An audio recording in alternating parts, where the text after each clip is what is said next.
Access granted.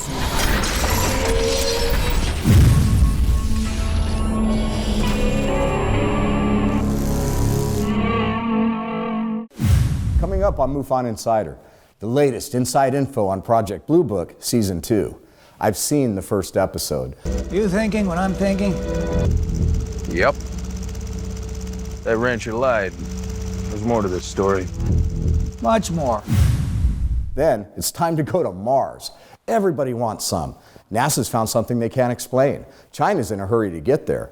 Corey Goode and Andrew Basiago say they've already been. Maybe they have. Now, the Germans actually had a little bit of a footprint on Mars, but were having a lot of difficulty there. Right? If I was making it up and wanted to sell a tall tale, why would I share such an unbelievable element? John Brandenburg is here in the studio to tell us why he says life is about to be revealed. The U.S. government knew immediately when they landed on Mars that there'd been a nuclear holocaust there, and they already had pictures of the archaeology. Special appearances by Unidentified's Lou Elizondo and Ancient Aliens' David Childress, talking about Mars. It wouldn't surprise me if Mars is still in some way occupied. I'm okay with the fact that Mars hasn't really given up all her secrets yet. Yes, I have Lou Elizondo on Mars. Wait a minute, that came out wrong. Lou Elizondo has never actually been to Mars that I know of. All of that, MUFON reports, and more. We'll be right back.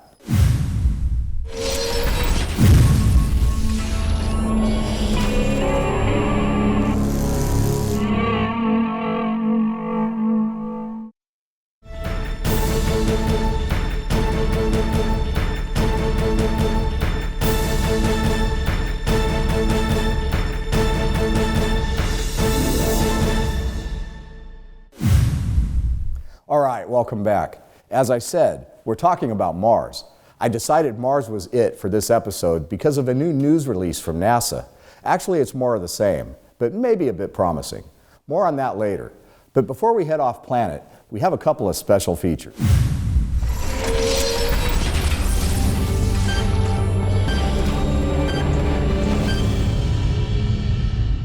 All right, first up. Project Blue Book Season 2 on the History Channel drops Tuesday, January 21st. Check your local listings. I hung out at a special screening of the first episode. People say that the subject of Roswell has been done to death, but I can tell you, it's never been done like this. Here's a peek. Good evening. I'm General James Harding from the United States Air Force. And we're here tonight live from Roswell, New Mexico. I want to talk to you about a rumor that's been circulating, again, about a mysterious crash that's happened here in the desert. I'm here to tell you, the American people, that it's just a hoax. Harding silencing Roswell again. Not if we're here. Tighten up your grip like last time. You blow it, Blue Book goes away. Got to get to the bottom of this. To find out what really happened in Roswell 6 years ago. The CIA has acquired intelligence detailing an imminent threat. You two are the only ones who can stop it. The name of the game is control the narrative. If the government is covering up the existence of flying saucers, then you and I are in the best position to expose that truth. We're about to enter the most highly restricted military test site in America. Welcome to Area 51. The world needs to know what's really going on here. You've seen how far the government will go to cover their secrets. They could ruin you. If we're going to war, let's fire the first shot.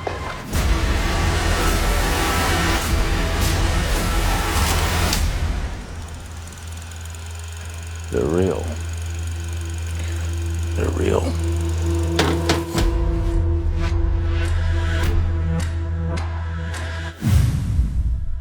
I can honestly say that the Roswell episodes don't let up with twists and turns. You won't know what to expect until it happens, and then you'll think about it all night. Project Blue Book is one of the funnest shows to address the topic. I'll help you keep track and make sense of it all as Project Blue Book Season 2 rolls out. Don't miss it.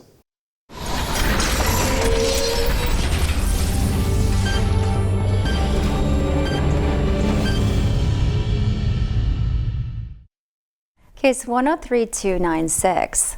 A Washington witness at Port Orchard on August 31st, 2019, stated he saw two sets of lights that were parallel to his car while driving, 3 in one clump and 3 in the other, in a shape of a triangle. One set about a football field away, and the other up and in the back of the first set about a football field and a half away, but trailing behind the first set. One formation traveled directly in front and over the witness's car until it eventually was 30 feet above. It's described as being round, dome-shaped, and 70 to 100 feet in diameter on the bottom, which was flat and gray. At the same time, there appears a 20-foot craft directly to the front left of the car. It flies a couple of blocks and illuminates in a red glow. It flew over the water, left a green luminescent trail behind, followed by a bright white flash appearing over the mountains as it disappeared.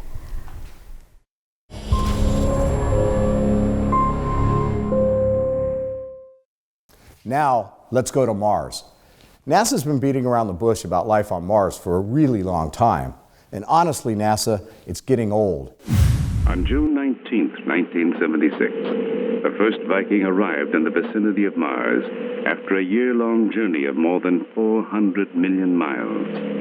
The speculations about changes in the atmosphere and climate were closely related to the notion that life in some form might exist on Mars. The Viking lander was equipped with 3 life detection experiments designed to test for chemical changes caused by life processes that are familiar to us on Earth. Right then and there, we had satisfied the pre-mission agreed upon criteria for life. We could have said, we've detected life, hung our hats up, grabbed a bottle of champagne, and celebrated. But that was not to be. Finding life is such a sensational thing that even if you've previously agreed on the test, when it actually happens, you double think. And NASA and other scientists double thought. And they said, no, we still believe it's something else. Our results on Mars in certain experiments gave us data that seemed to mimic the metabolism of living organisms. However, careful analysis of that data indicates that it is probably the result of chemical rather than biological processes. We found life on Mars. Maybe, not exactly, possibly. Now a press conference on the discovery of life on Mars. On Wednesday, NASA gave details concerning a study claiming evidence of past life on the red planet. NASA Administrator Daniel Golden and others took part in the 2-hour briefing. It's an unbelievable day. It's very, very exciting for me, and I hope you feel the same excitement that I feel. This false alarm came complete with the president on the White House lawn, echoing the same old maybe, possibly, not sure, have to wait. More than 4 billion years ago, this piece of rock was formed as a part of the original crust of Mars. After billions of years, it broke from the surface and began a 16 million year journey through space that would end here on Earth. It arrived in a meteor shower 13,000 years ago. And in 1984, an American scientist on an annual U.S. government mission to search for meteors on Antarctica picked it up and took it to be studied. Appropriately, it was the first rock to be picked up that year, rock number 84001. Today, rock 84001 speaks to us across all those billions of years and millions of miles. It speaks of the possibility of life. Then another not false, but not really alarm. Really? The results today are not conclusive, or there is not yet scientific consensus We're not here to establish, as in a courtroom, beyond the shadow of doubt that life existed on Mars. In the last year, we have discovered complex organic compounds on the surface of Mars. Now, that doesn't mean that there's life there necessarily, but the building blocks for life are on Mars. They don't exist at all on the moon. Of course, they're all over Earth, and now we know that they're all over Mars. We also know that the methane cycles on Mars are commensurate with the seasons of Mars, so the probability of finding life just went up yet again. As you can see, this is an old game. Fossils in Martian meteorites, mysterious photos containing things no one can easily explain, and of course, cryptic half announcements that go nowhere. But it's heating up. Even China can't wait to get to the red planet. No political pun intended. Take a look at this. China's building its own Mars base in the middle of nowhere. And yes, they're testing their own Mars probe. I don't understand why they want to spend all that money. Why don't they just trust NASA? I have this feeling, maybe it's wishful thinking, but I'm pretty sure we're going to get the announcement about life on Mars pretty soon. Why? Because Jim Green, a chief scientist at NASA, said so. And we're really getting close to making some declarations, okay? I would say in the next 10 years, we're going to be able to answer the question, are we alone? Unfortunately, he also said he doesn't think society is ready for it. I tried to get Jim Green to Skype in and elaborate, and instead, I was sent on a wild goose chase through departments and excuses from NASA about why Jim couldn't get on the phone. This is discouraging. Get it out. Get out the information. Call me.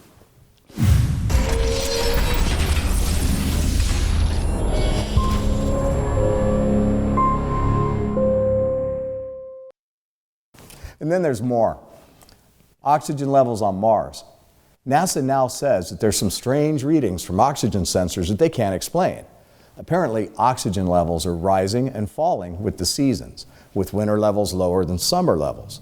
I'm not a scientist, but it sounds to me like photosynthesis is occurring at a measurable level. And just to cover my speculation, later on, I've got John Brandenburg here in the studio, and we're going to talk about the latest announcement and a whole lot more. But first, Elon Musk continues to disavow any knowledge about the existence of aliens engaging the human race. I have to ask, Elon, why don't you talk to Robert Bigelow? Elon, private briefing, the ET issue, brought to you by MUFOn Television with the best people in the field, privately for you. Let's do it. Support the MUFON Elon Musk private briefing project. Yes, it really is a thing. Send an email here and ask the team at SpaceX to hear us out. Recently, however, Elon did acknowledge that perhaps there are dead civilizations out there awaiting our discovery. I wonder how many dead one-planet civilizations there are out there in the cosmos that never made it to the other planet and ultimately extinguished themselves or were destroyed by external factors. Probably a few. According to my next guest, Elon might be closer to a dead civilization in space than he knows. At a recent MUFON symposium, plasma physicist John Brandenburg announced to the world that he found definitive proof of an ancient dead civilization on Mars. At the press conference yesterday, I announced the discovery of a dead humanoid, apparently primitive civilization on Mars that perished with Earth-like conditions on that Mars due to a planetary nuclear holocaust approximately 200 million years ago. And I announced this in the name of the United States of America. Your taxpayers' dollars paid for all of this data. I ran this all by my friends from back in DC. They approved. To get us all caught up, I invited John Brandenburg, author of Death on Mars, to the studio to talk about his well-known theory that Mars was nuked, NASA's recent discoveries, and his latest take on the reports.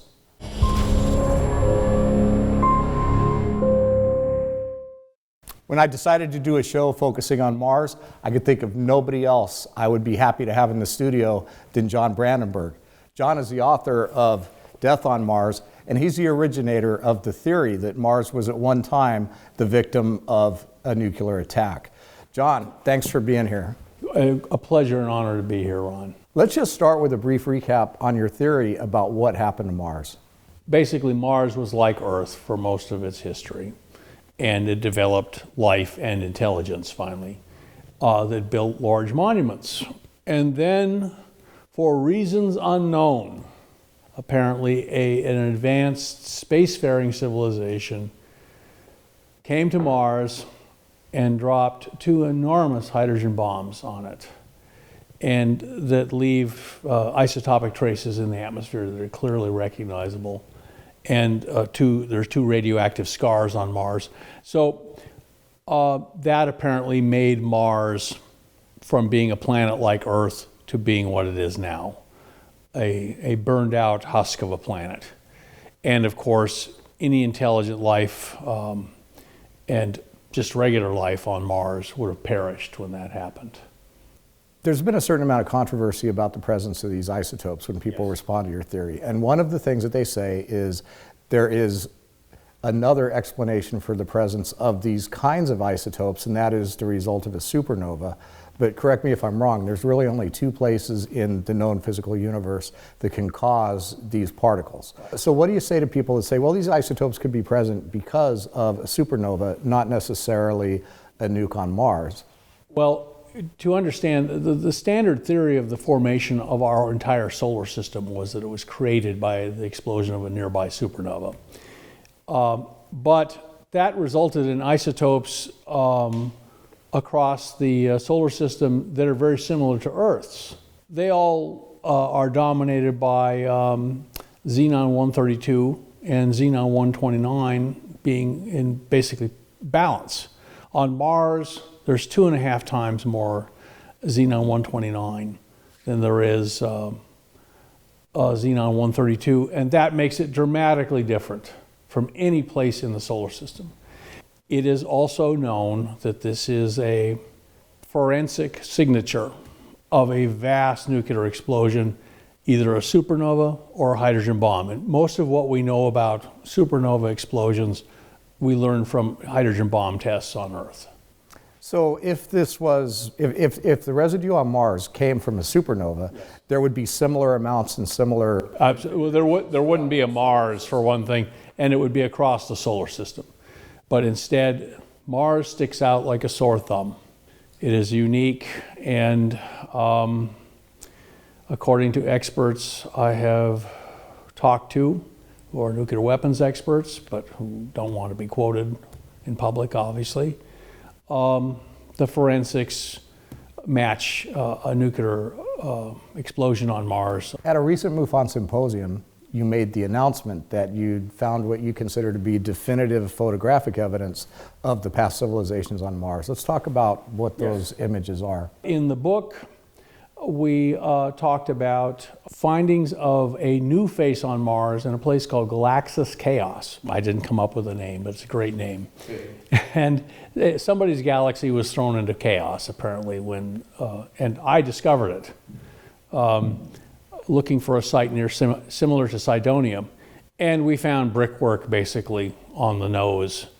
Also, the pyramid, near the D&M pyramid, Demeter and Molinar pyramid, near the original face on Mars in Cydonia, has a square area where there's collapsed brickwork. And we now have multiple pictures of that brickwork that collapsed. So we now have brickwork on the D&M pyramid. It is not a geologically formed object. It was perhaps a hill that looked like a pyramid, and they shaped it into a pyramid and then covered it with brick so it would be preserved against erosion. So we now have fairly definitive evidence that we found brickwork. The pictures have gotten good enough we can now spot brickwork.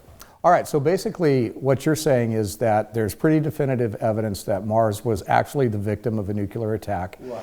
And 2, that we found pretty definitive evidence that there is archaeology on Mars. That it was a targeted nuclear attack. And that there was a civilization there, albeit perhaps primitive. And the evidence for that is pretty definitive. I will be first to point out, we don't know the exact technological level of the civilization. However, I've been studying this photographic evidence for 30 years. Based on the observations of the archaeology at large scale, it looks like it was a fairly primitive civilization. So now, as we look at some of the newest revelations that are beginning to unfold, we go back a little bit to the 70s when they found evidence of life on Mars and didn't really officially acknowledge that it was correct. Let's recap that. When we landed on Mars in 1976, Cydonia was supposed to be the prime landing site. However, in the course of taking the pictures of Cydonia, they discovered apparently the Cydonia face in the pyramid. And I have been told also, by the way, there are many pictures from the Viking expedition that have never been released to the public because they're too upsetting. Anyway, they were going to land at Cydonia. They decided to move the landing site to a different place called Utopia. And what then happened was they did land at a place called Chrysi Planitia. They tested the soil. They took pinches of the soil and put it in basically chicken soup. And it immediately began to look as though it was fermenting. The bacteria in the soil had been awakened by the presence of nutrients in water. So they had 3 basic life tests, and one of the life tests gave outstandingly positive results. I believe another one gave positive results, another one was neutral. But they decided to change the rules. As far as what would lead to a verdict of life, they had a criteria of, if this 2 out of 3 tests show life, then we've found life on Mars. They decided to change the rules once they landed on Mars, and so they discounted the positive results. Gil Levin who was the person who designed one of the life experiments, and has worked tirelessly since 1976 to show that they actually found life on Mars. Also, Houston, who, NASA Houston wants to go to Mars, wants to send a man, they have a laboratory, and they found in the Mars meteorites signs of microfossils, past life on Mars. Now, they didn't find it just in one meteorite, they found it in several. And that photographic evidence is out there, and yes, it definitely looks organic. I mean, even a layman can tell that that's not a natural formation. I tell people it doesn't take a rocket scientist to know that, you're looking at fossil bacteria, microfossils. However, the reaction of academia was extremely hostile. I talked to the fellow McKay, who was in charge of that whole team, and he said, I understand their criticisms of our work, but I don't understand why they're so angry. It's as if academia has taken the place of the cardinals of the Catholic Church. And they are kind of defending the human realm against any competition. As far as they're concerned, you're never going to be able to prove life on Mars or any place else off of Earth. They'll always find some way out of that conclusion. The discoveries of life on Mars that have been compromised. Yes. And now we have NASA, one of their chief scientists, Jim Green, making an actual announcement that we are very close to announcing that we found life on Mars, but that human society is not ready. Jim Green is kind of riding a tiger. NASA is publicly supported. Congress people vote their budget, and he can't do anything that offends or no pun intended, alienates a large portion of the public from exploration of Mars. And so he must play his cards very carefully. And I have deepest sympathy. I've talked to Jim Green. He's a very reasonable, serious scientist, in my opinion. And I would take him right at his word when he says that they've found evidence of past or present biology on Mars, but they are reluctant to disclose it because of the public reaction. You know what's interesting? I reached out to Jim Green. It took me a long time to find his personal email address, which is right here. No, just kidding. But I'm sure he'd love to hear from all of you. When I reached out to Jim Green personally, he referred me over to a publicity person at NASA who then immediately began to stonewall all of my requests for interviews. First it was, well, Jim's traveling. And I sent back, well, you know, sometimes we set up interviews months in advance. When would be good? No response. So you're just going back and forth trying to get these people. Or they're on a conference call right now and can't be reached. Yeah, because I mean, I would drop everything and get on a plane and go wherever Jim Green was, Jim, to talk to you about this announcement. But I have not had very good luck getting NASA to talk to us at all. I actually had thought for some time that this whole religious argument about not allowing this information to go mainstream had kind of gone by the wayside. The Catholic Church had announced that life in outer space did not endanger their belief systems.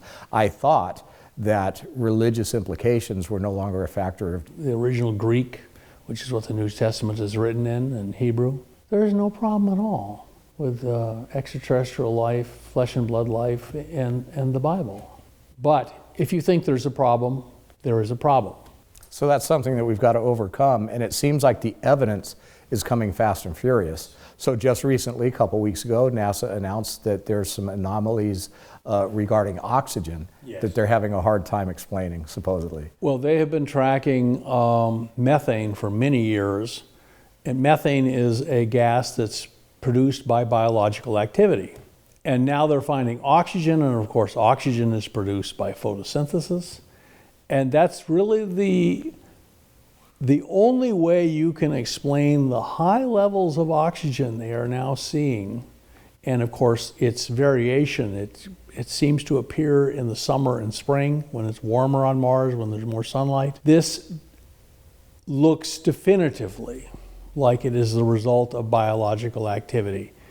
I have talked to many Mars scientists, and they have told me in the past that the levels of oxygen in the Martian atmosphere, even if without this variation, are highly anomalous and really beg the question as to whether there is a residual biosphere on Mars dating from some period where Mars was more Earth-like. So we've got, starting at the beginning of our conversation, we've got very compelling evidence of an actual nuclear holocaust, for lack of a better word, on Mars. We have extremely compelling evidence from a number of sources as to architecture and the remnants of architecture on Mars. We have the discovery of life by most standards happening as early as the 70s, where it was actually, partially acknowledged. And then we have NASA's chief scientist saying that we're probably going to be announcing a discovery. And now we have NASA talking about oxygen anomalies that can really only be described and satisfied through photosynthesis. Is there another way that this oxygen variations could be happening? If you've got very powerful ultraviolet like you have on Mars, you can break up water molecules and make oxygen, atomic oxygen. And you can do the same thing with carbon dioxide. However, that's atomic oxygen. This is molecular oxygen as if produced by a standard everyday plant. And that's hard to do on Mars, very hard. There should only be a trace of oxygen in the Martian atmosphere, if any, and instead it's the fourth most abundant molecule in the Martian atmosphere is oxygen. And this has been a problem for a long time, and now the fact that it is doing seasonal spikes during the spring and summer, you're really kind of left, especially with also the methane, with biology. One of the things that we like to do with this show is to connect the dots. And the dots pointing to life on Mars being a given they're all there. Anybody, all of you guys willing to do a little bit of research, you can go and take your own journey, and it's pretty definitive that the case for life on Mars is far greater than the case for life not existing on Mars. It's quite overwhelming now, given the meteorites, microfossils, given the positive life results in the 1976 based on the studies I've done of the nuclear holocaust on Mars, the US government knew immediately when they landed on Mars that there'd been a nuclear holocaust there, and they already had pictures of the archaeology. So it was very easy for them to connect the dots. But given that we were threatened with a nuclear war on Earth that could turn Earth into another Mars, they decided to err on the side of caution and not talk about it to anybody. However, when they published the xenon results, the Russians knew immediately. The Russians had sampled air after nuclear hydrogen bomb tests. They knew what the signature looked like, and there it was on Mars. I've shown this to nuclear weapons experts and who don't want to be quoted publicly, but they just say it's overwhelmingly apparent that that's what this signature is. That's one thing that I just haven't been able to wrap my head around with the nuclear theory on Mars and also the one you're talking about on Earth, is that if that kind of destructive technology was available to some race that long ago, wouldn't you think that they would have developed some kind of destructive technology beyond nukes? Because if you're that advanced, maybe you figured out a different way to annihilate a species. The most powerful energy releases in the universe, supernovas are right up there as the most powerful. The only thing more powerful than that apparently is the collision of black holes. So nuclear explosions and nuclear reactions are pretty much the definitive, by the laws of physics, the definitive destructive force. And they are easy to duplicate. Nature, kind of shows you how to do it, and then it's easy for human beings or humanoid beings to figure out how to do it themselves. And unfortunately, as I said, I have not proposed anything happening on Mars that hasn't already happened on Earth, including Nagasaki and Hiroshima. John's a pretty smart guy. His position on Mars actually makes a lot of sense. No one has yet been able to credibly debunk his theory on nukes on Mars. All we need now is for someone at NASA to tell us the truth.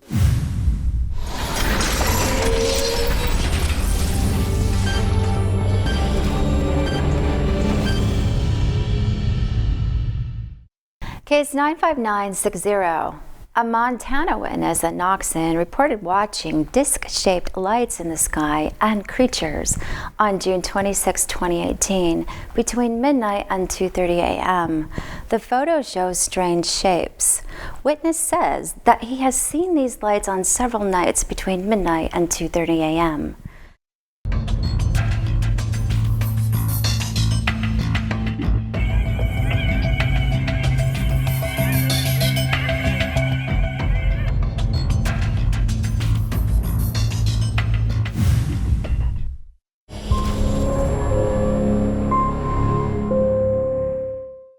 Here's a bonus. I've got some cool material from some unexpected sources, like these guys chiming in on Mars. While I had Lou Elizondo in front of the camera, I thought I'd ask him if he had any insider information about the red planet. I mean, you never know. Guys hanging around the Pentagon water cooler. I think there's a lot of potential with Mars. I think there's a lot we can learn from Mars. What we thought was a dead planet, we're now realizing not so dead. It's pretty dynamic, actually. Lots changing on it, constantly. There was a recent discovery, supposedly, we'll see if the data turns out to be correct, but they may have discovered a large lake under one of the polar ice caps. If true, could harbor life. Maybe it doesn't. We don't know. So I think the fact that there are a lot of unknowns, that for me is exciting. If scientists find ruins on Mars, then that would be amazing. If science finds nothing on Mars, well, that would be equally amazing, because that means our planet really is that unique in the solar system. I'm okay with the fact that Mars hasn't really given up all her secrets yet. I think we got a long way to go. I think there's a lot about that little planet that in time may prove to be really, really interesting. Lou's pretty cool, and I'm glad he talked to me about it. I also had a chance to ask David Childress about Mars. fresh off the publication of one of John Brandenburg's books. You know David from Ancient Aliens, but he's also the founder of Adventures Unlimited Press, and he's published a boatload of books on all kinds of alternative topics. When we look at Mars, we're seeing like a sister planet to planet Earth. And no other planet really seems as livable and similar to planet Earth. And in fact, there's really evidence that there was a time in the past when Mars was very much like Earth, with an atmosphere similar to Earth's and quite a bit of water, with oceans and rivers and lakes and things like that. More and more, we're getting remarkable images from Mars. And they're coming from NASA, they're coming from other space agencies too. And what we're seeing there is rubble and debris on Mars, what look like the bits and pieces of large machines, perhaps giant mining vehicles and things like that. In my mind, there's really something to it. So the idea that there was life in the past on Mars seems totally viable to me. And maybe the big question is whether there is still life on Mars today. So the idea that some Martian civilization has left things on the surface of Mars, such as pyramids and even colossal faces, the remains of tunnels and other structures that we can actually see. But there may be much more underground on Mars that we will never be able to see except by going to Mars and going into those underground facilities. Last but not least, how about the famous Corey Goode and Andrew Basiago? There's a lot of mythos about Mars, and there's some people telling some very interesting stories. Remember when Corey Goode first came out with the story of a vast secret space program, alien alliances, and bases in space, including on the Moon and on Mars? Let's look. What Richard Dolan, using his terminology, breakaway civilization, it was a Nazi breakaway group, and they had started a small footprint on the Moon. And when they originally built this facility, it really was shaped like a swastika. But they built it out later to break up the look of the swastika. The way it was built, depending on your access, if you were the programs and you were able to get to the Lunar Operation Command, you may only know of the surface facilities. Below, it went down shaped kind of like a bell, and there were many levels of facilities where they, depending on your access, you wouldn't even know about the facilities. Now, the Germans actually had a little bit of a footprint on Mars, but were having a lot of difficulty there. But eventually, after the paperclip people had infiltrated the military-industrial complex and were working for a lot of these defense contractors, eventually they were able to set up meetings around 1952 with U.S. government officials and the breakaway group that had moved down to Nazi in parts of Argentina. In 1952, I guess we were teetering on not making a deal with them, so they apparently flew over Washington, D.C., and they did that to coerce the U.S. government into working with them because they knew that the most important secret to the United States government was the existence of anti-gravity and free energy technology that was classified, of the highest classification, because they believed it would destroy civilization as we knew it, the financial system. And then there's Andrew Basiago, another guy who says that we can teleport to Mars from an office building on El Segundo Boulevard, right up the street from SpaceX. Elon, shortcut. If I wanted to be believed, why would I be alleging it, right? If I was making it up and wanted to sell a tall tale, why would I share such an unbelievable element? I was age progressed to about 45 before going to 2045, which is just a coincidence, because it was explained to me by my father that they had to age me to that age so there would be no genetic damage when I was sent so far into the future. I can verify that by 1972, the U.S. defense technical community was able to age progress a child from the body of a 10-year-old boy to the body of a 45-year-old man, because it was done to me.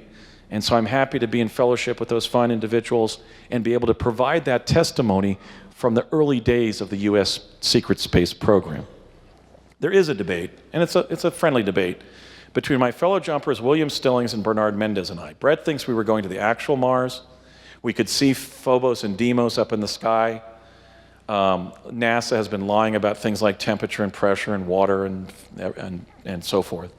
Bernard Mendez has stated that he thinks that it was proved during our experiences that we were visiting a kind of a bubble or synthetic environment in time-space that he and I named a synthetic quantum environment. This would be an artificial planetary domain, let's say, architected by the gray ETs. I think that we were probably using some form of not teleportation, but exoplanetary chronovision. In other words, I think that the chronovision technology of the early 70s was focused so we could take it off planet so that we were visiting the actual Mars, but in a way that was holographic. But I'll say, at the end of the day, both in terms of an interaction with my mother and a co-ed sitting next to me at a history class at UCLA, the red dirt of Mars, the red dust of Mars was detected on my shoes. So we were going to an actual place off planet in time-space. I'm just sharing what's out there. For all of you who think these stories are far-fetched, maybe, but the truth is, we don't know what we don't know. And when it comes to the nature of reality, it seems like anything goes. If we're truly living in some sort of a simulation, then anything is possible, simply with the stroke of a cosmic keyboard. One thing's for sure, we don't know what the future on Mars is going to look like, but at this point, it seems a foregone conclusion that we're going to have one. I let my imagination run wild last week. I took some stock footage and made a little story, the Mars Diaries.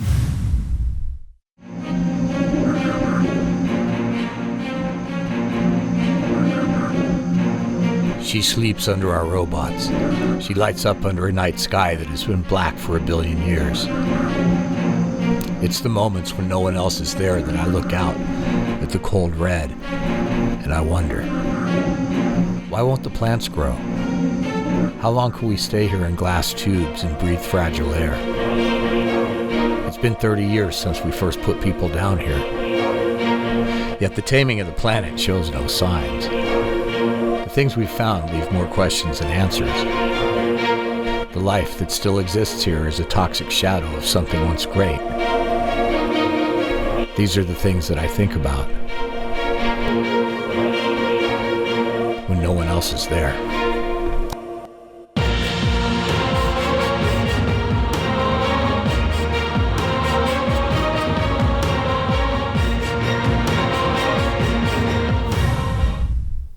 We're going to be doing more with the Mars Diaries concept, including starting a contest. Stay tuned to Facebook for more information. That wraps Season 1, Episode 2 of MUFOn Insider. See you next time. Access granted.